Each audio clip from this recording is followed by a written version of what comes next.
Te voilà donc, Baron, dégagé de la laisse qui tient au même joug la force et la faiblesse. Sur ce globe sans air forcé de demeurer, que tu dois être enfin heureux de respirer. Méprisant d'ici-bas les routes trop connues, ton génie inquiet s'élançait dans les nues. Car il faut, si l'on veut dominer le chagrin, savoir placer ses jours par-delà le destin. Et pour s'apprécier sur la terre où nous sommes, de la hauteur du ciel se voir parmi les hommes. Mais tout s'use, et souvent le génie irrité, dans son vol orgueilleux s'affaisse dégoûté. De son essor alors pour épuiser le reste, tu vouais au plaisir cette vigueur céleste, et renouant des faits rompus à chaque instant, ceux qui t'ont vu changer te crurent inconstant. Non, tu ne l'étais pas. Ton cœur eut un modèle qui savait te contraindre à lui rester fidèle.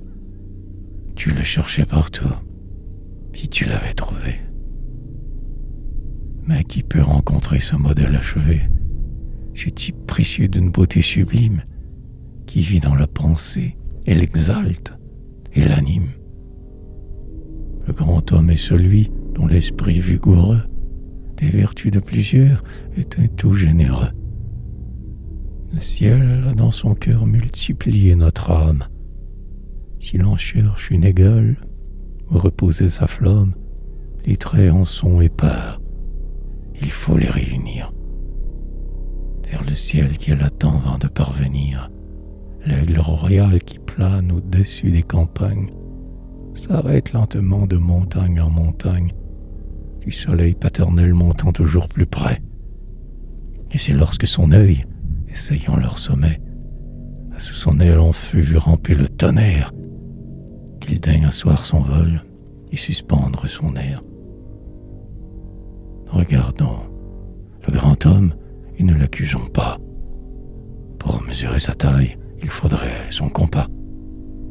Sa puissance d'aimer est un feu qui ravage. Pour affaiblir sa force, il faut qu'il la partage. Mais sur le même autel sacrifiant toujours, il n'aime qu'une fois à travers mille amours. Aimer, c'est être jeune, et qui de la jeunesse connut mieux que Baron la fièvre enchanteresse. L'amour eut-il pour lui quelque don réservé? Excepté l'espérance, il a tout éprouvé.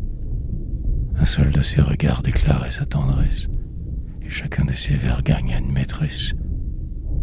Son âme palpitante en descendant des cieux en retrouvait l'azur et l'éclat dans leurs yeux, et leurs bras, l'enlevant aux misères humaines, assoupissait l'ardeur errante dans ses veines.